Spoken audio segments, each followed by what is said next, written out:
Okay, so in this video, I'm gonna discuss about all the 15 questions in this midterm to sample test, and uh, and of course the detailed solutions and answers for these questions. So if you haven't worked on these, please give yourself 75 minutes and work on these things on your own by yourself. And then you can refer to the answer attached to the file, or you can watch this video to review the questions. Okay, so again, you can quit the video or pause the video if you need some time working on these 15 questions. But if you have already finished them, let's look at these questions one by one. All right, so for the first question, it is asking us which of the following statements best describes what you should expect if you randomly select stocks and add them to your portfolio. Okay, this is testing us the risk diversification knowledge. If you recall the graph we learned, that the total risk decreases when we add more and more stock in the portfolio, because the upper part, the diversifiable part risk decreases, and the bottom part, the market risk, does not change when you add more stocks. Okay, so the first option A, adding more stocks will have no effect on portfolio's risk. This is not correct, because portfolio risk should go down. Option B, adding more stocks will reduce the portfolio's beta coefficient and thus its systematic risk. This is not correct. Systematic risk does not change. Option C, adding more such stock will reduce the portfolio's unsystematic or diversifiable risk. This is correct. Okay, let me mark here.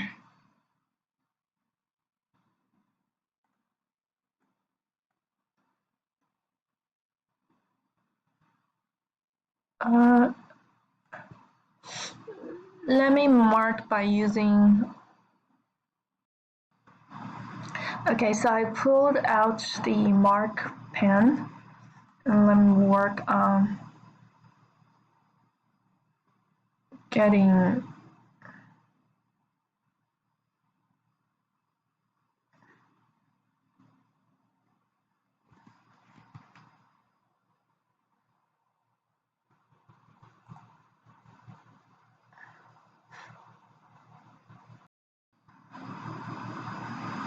All right, so I've changed the, I've opened the Word document instead of the PDF document, so I can, so it's more convenient for you to make some notes here on the document, and I'll upload the updated document online on Canvas as well, with my notes here. Okay, so I guess I will mark here that for option A, our portfolio risk should actually decrease. Okay, should decrease. And option B, systematic risk should not change. Okay, all the things I marked in yellow are the notes I add here. Okay, and here it's correct. Okay, reduce these unsystematic risk in option C should reduce. Option D and option C is correct. Option D, adding more such stocks will reduce the portfolio's market risk, but not its unsystematic risk. Again, this is not correct because market risk should not change and unsystematic risk should reduce. Option E, expected rate of the return. We are not sure what is going to happen. Not sure. Okay, remember the expected return is the weighted of the portfolio, is the weighted average of all the returns, stock returns. So when we add new stocks, it depends on how much the portfolio return is and how much is the new stock's return is. Okay, the rate of return of the new portfolio could be larger or smaller than the old portfolio. Okay, it depends on the situation. So here, our right option is C. Okay, that's why I marked C yellow here. Question 2. Which of the following is most likely? And for question 1, if you're not sure what's going on here, please go to chapter 8, class 3. Okay, you're gonna see the graph about risk diversification. Okay, I wish I have a pen here. Okay, so for question 1, I just drew a little graph here, which you can also find in chapter 8, class 3 notes. Again, when the number of stocks, X is number of stocks, goes up, the total risk sigma goes down. And the upper part that goes down is unsystematic risk. And there's a bottom part that does not change, which is systematic risk. Okay, that's question 1. Question 2. Which of the following is most likely to occur as you add randomly selected stocks into your portfolio, which currently consists of 3 average stocks? Okay, this is testing us the same graph here. Option A, both the diversifiable risk and the market risk of your portfolio are likely to decline. This is not true, okay, because market risk here is not gonna decline. Diversifiable, yes, it's gonna decline, but market risk should not change.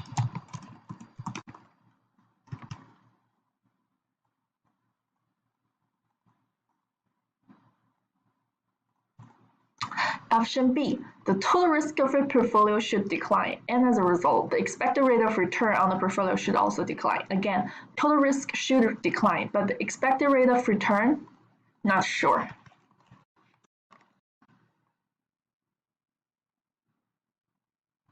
C, expected rate of return is likely to decline. Again, not sure.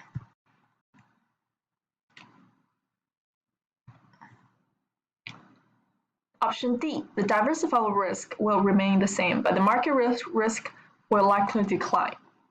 Again, diversifiable risk will decline. Market risk should not change, while diversifiable risk will likely decline.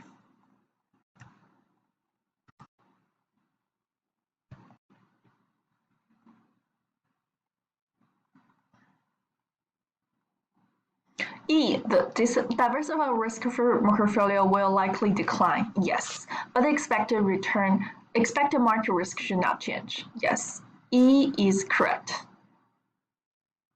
Okay,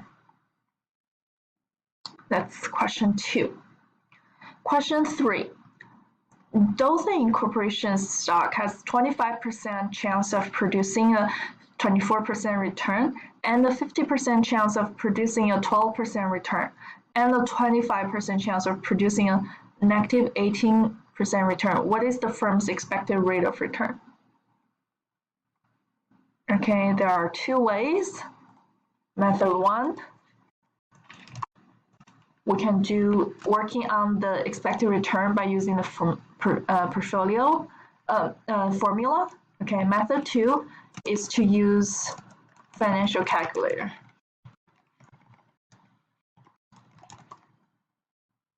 Okay, so in method 1, expected return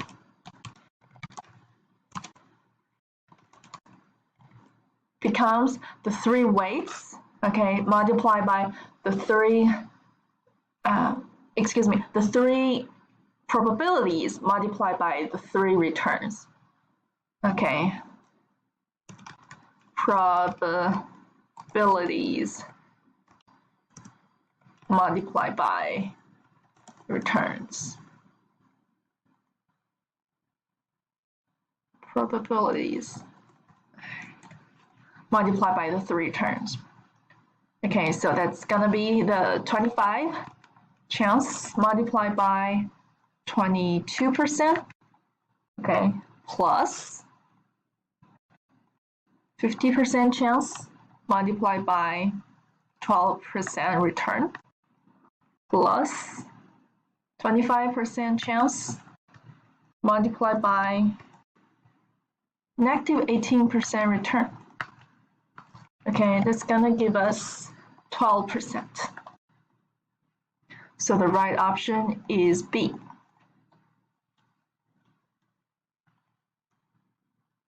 Okay, or I should add, we should have the sum of probabilities multiplied by returns.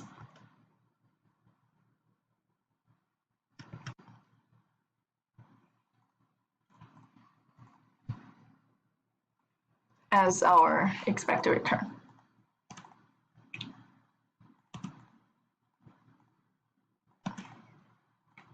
Okay, method 2. Financial calculator. Okay, we know the 3 returns, we know the 3 probabilities. We can use the financial calculator, second data, and input return multiply 100 as x, and probability multiplied by 100 as y, and go to second stats, press second set until you see 1v, 1 variable, and press down button to see x bar as expected return and sigma x as standard deviation. Okay, please see the end of the document.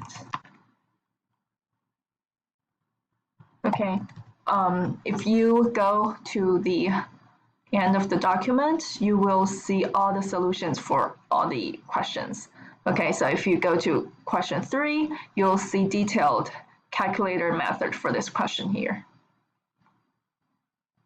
Okay, second data, 100 multiplied by return as x, 100 multiplied by probability as y, second stats, second sets, 1v, x bar, and sigma x. Okay, it's all listed here.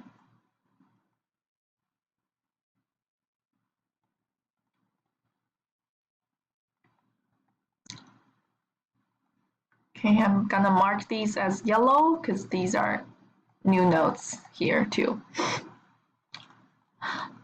Question 4.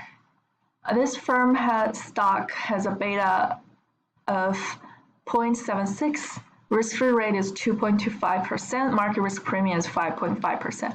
What is required rate of return?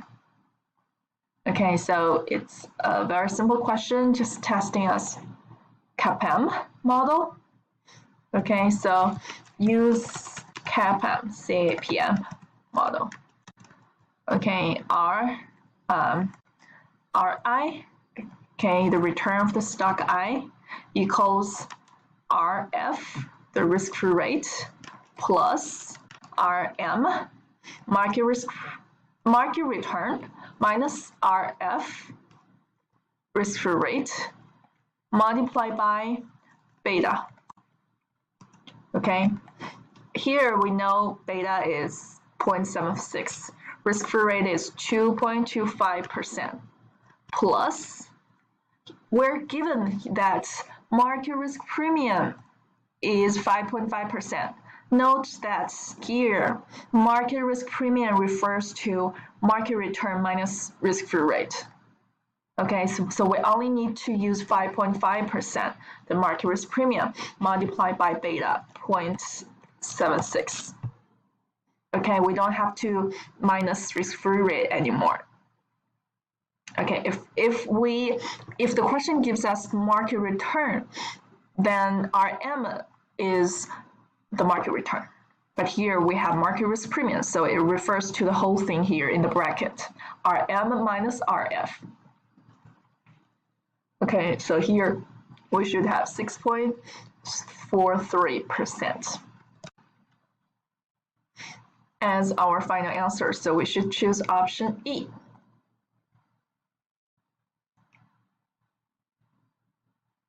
Okay. Question question number 5. Let me put the question down here. Question number 5. This firm believes the following probability distribution exists for its stock. What is the coefficient of variation on the company's stock? So we have 3 economy status: boom, normal, and recession. The probability of each state occurring is 0.3, 0.5, and 0.18. Expected return of the stock is 25, 15, and 5% in each economy scenario. We want to look for coefficient variation. So we do need to calculate standard deviation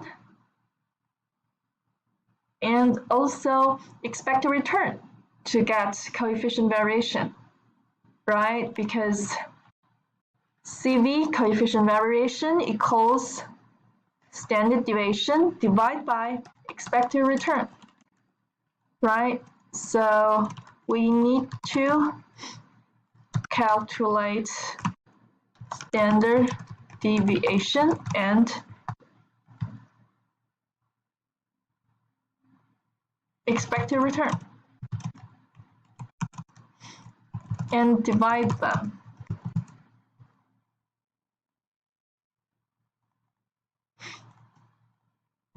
To get CV. Okay, we can calculate them by formula.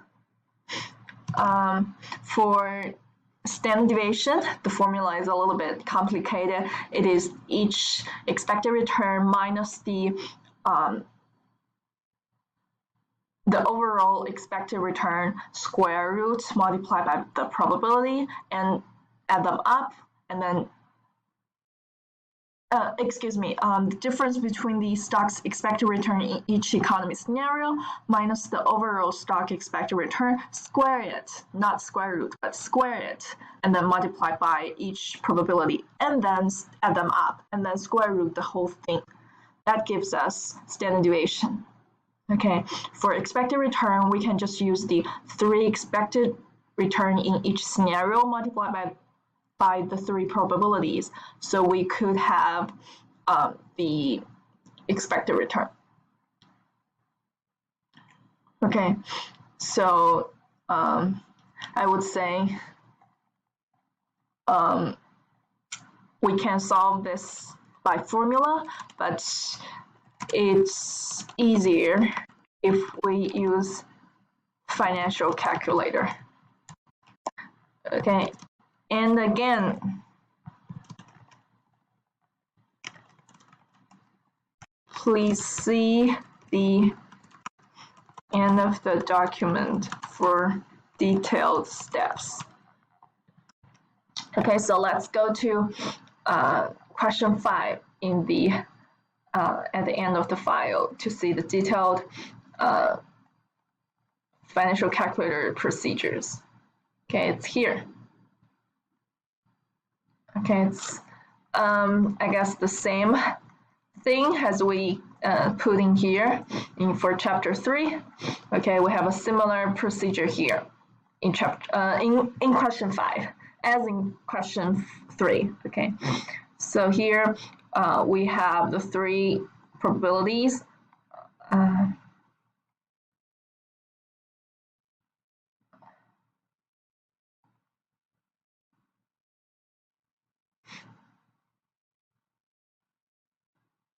And 3 returns. Okay, we have 3 probabilities of 3 states and 3 returns. So we can use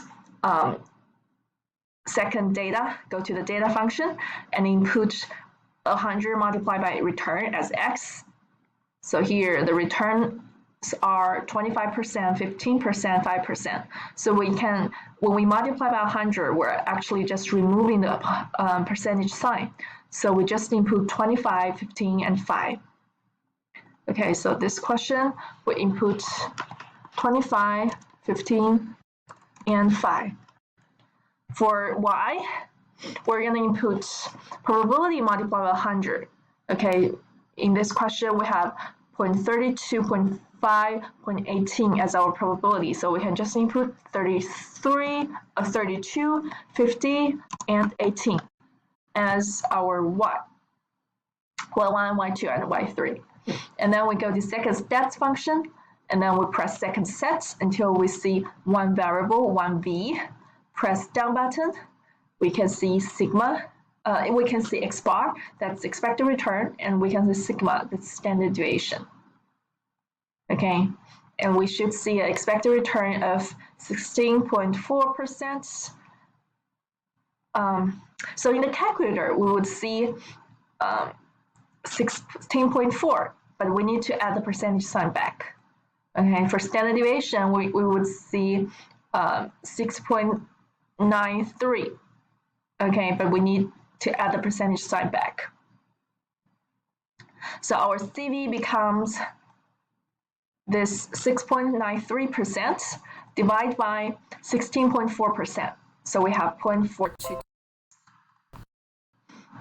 Okay, if you want to use the formula, here this table shows us the formula for this.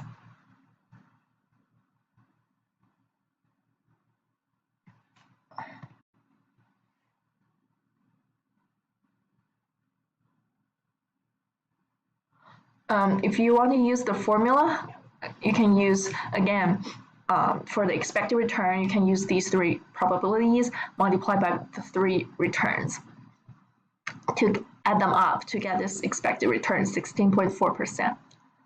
Okay, and for the standard deviation, this table here shows us how we are using the formula.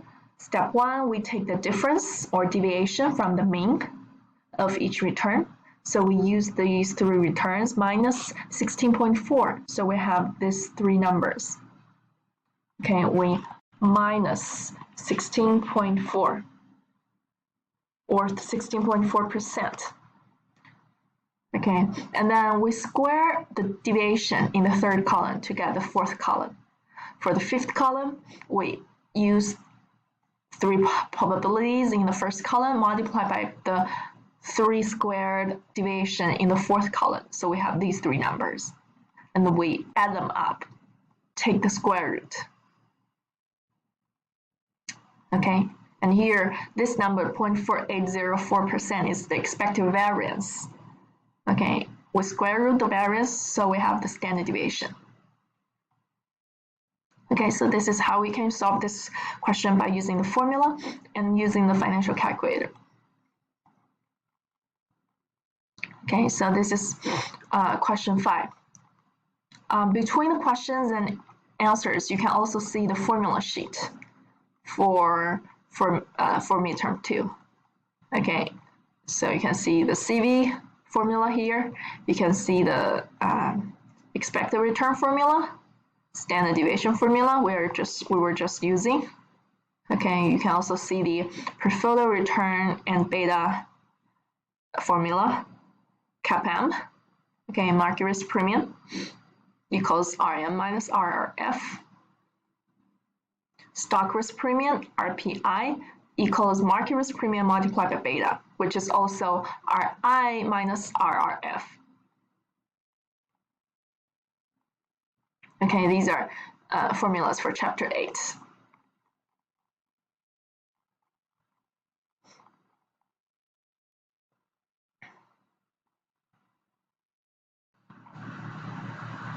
Now let's continue with question 6. Okay, question 6 here has we have company A has a beta of 0.7, while company B's beta is 0.9. The required rate of return on the stock market is 9%. Okay, market return. Note here that required return on the stock market means market return is 9%.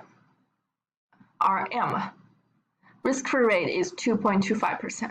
What is the difference between A's and B's required rates of return? We know betas, we know market return, we know risk-free rate. So actually we can calculate stock A and stock B's required rate of return and take the difference. Okay, so let me write down the two formulas here. Our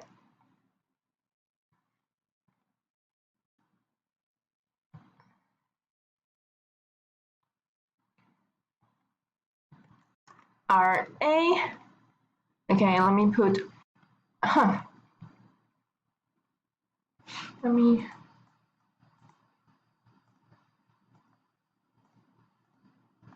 okay, so I do need to delete the cell.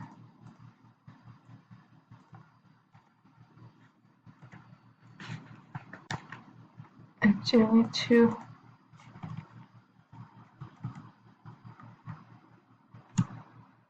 okay, our A equals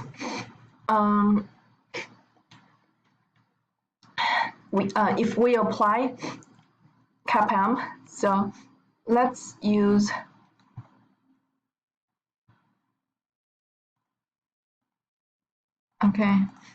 let's use CAPM model for both stock A and stock B for getting their required rates of return, right? If we want to know their difference, then we need to calculate them one by one, right? For stock A, RA equals RF, risk-free rate, plus RM, market return, minus RF, risk-free rate, right? Multiplied by beta of A. Let me put BA or BA, beta of A. Okay, that should be equal to risk-free rate is 2.25%, okay, plus RM, market return should be 9%, minus risk-free rate 2.25%, multiplied by beta of A, which is 0.7. Okay, and this should give us 6.98%.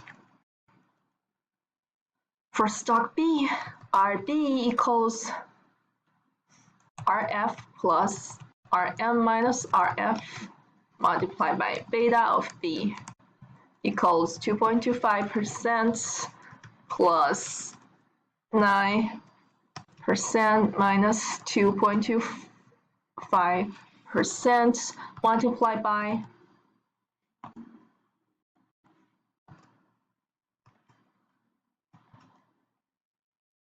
beta of stock B, 0.9. This should give us 8.33%. Okay, so their difference, which is RA minus RB, becomes 6. Well, here we see all the options as positive numbers, and we see RB is actually higher than RA.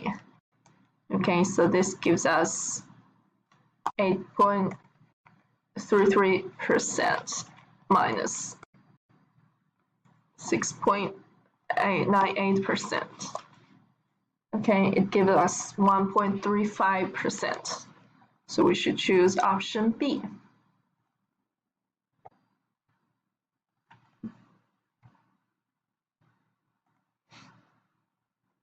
Okay, alternatively, before you do the calculations for RA and RB, you can take the difference of the two equations.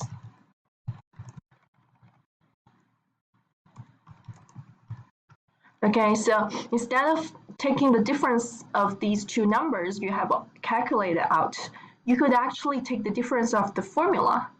Okay, RB minus RA. You can see it equals this whole thing.